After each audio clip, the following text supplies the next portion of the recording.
Question from Brooks Smith. Go ahead, Brooks.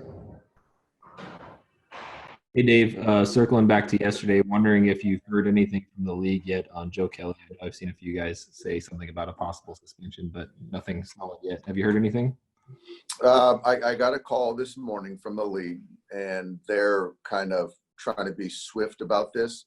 So they're kind of, taking information from all parties, and they'll make a decision. But right now, I don't know the outcome. And then with Dustin May, do you anticipate any sort of pitch limit or innings limit today?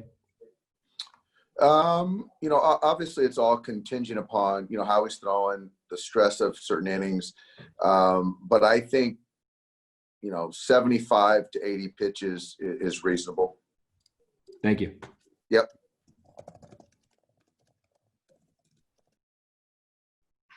Next question is from Pedro Moura. Go ahead, Pedro. Hi, Dave. How is Clayton reported feeling today, and do you have a target date for his return? He feels good.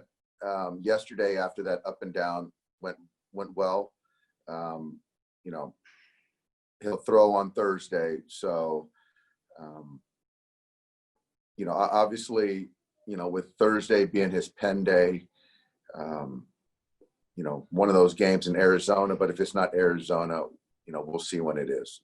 But I'm encouraged that it'll be sooner than later. On this road trip, you expect him to start for you? We do. Cool. Thanks. Question from caryosborne. Go ahead, Cary. Hey, Dave, obviously the day after you get a little more information about how a pitcher feels. Can you talk about, have you had a chance to talk to Walker, and what do you feel like is the next direction for him? Yeah, he'll make his next start. And today's his day one. He lifts, and he said he felt good. Not really any soreness, which is a good thing.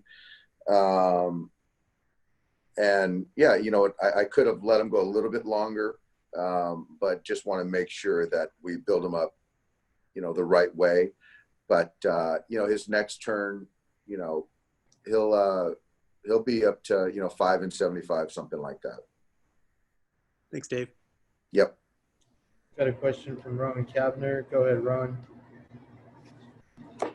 Hi, Dave. A lot of guys complimented Dustin's ability to attack the strike zone in that first start for opening day. When you think back to that start, was that maybe the aspect of it that stood out the most to you? Yeah, I think that Dustin is not going to nibble. That's not part of his DNA.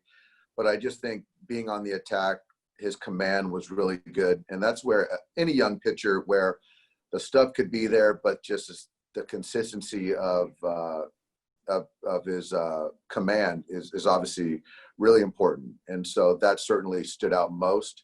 And it's a good lineup. We're seeing a good lineup, heavy right-handed.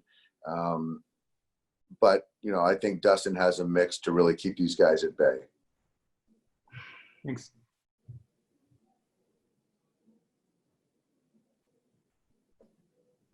From Dave Vassegh. Go ahead, Dave.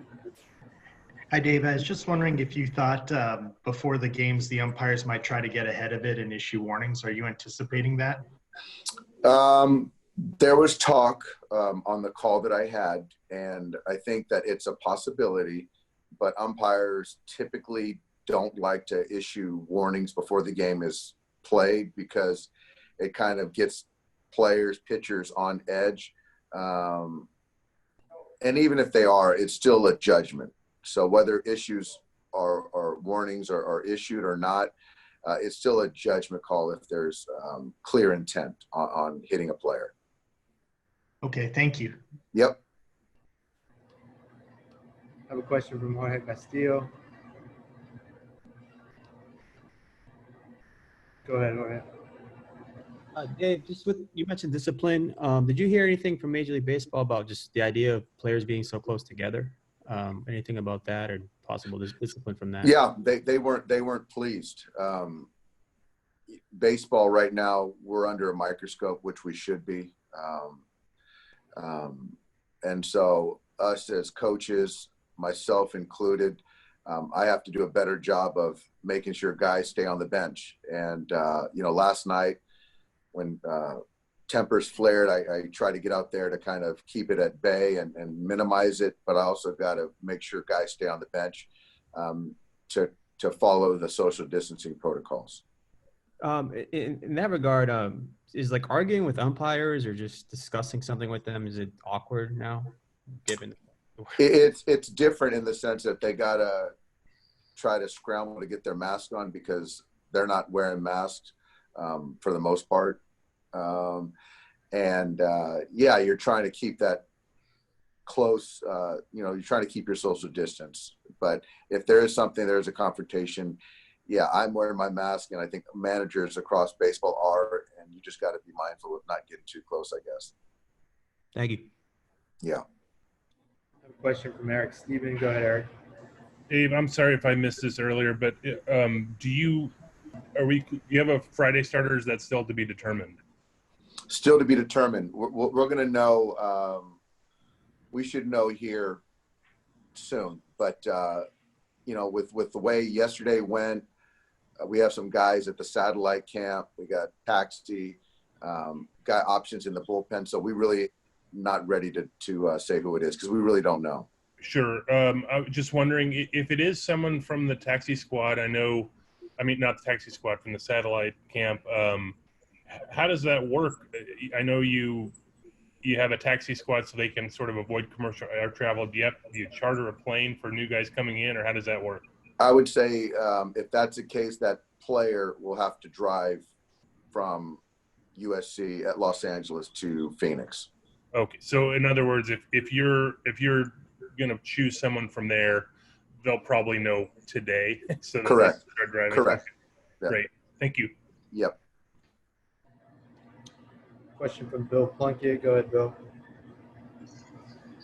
Dave, when Clayton threw yesterday, did you go into it planning for him to do another one, or is that a decision that was made after he saw how he felt, how he threw? That was made after we saw how he threw. And what was it about the way it went that made everyone decide to do it again?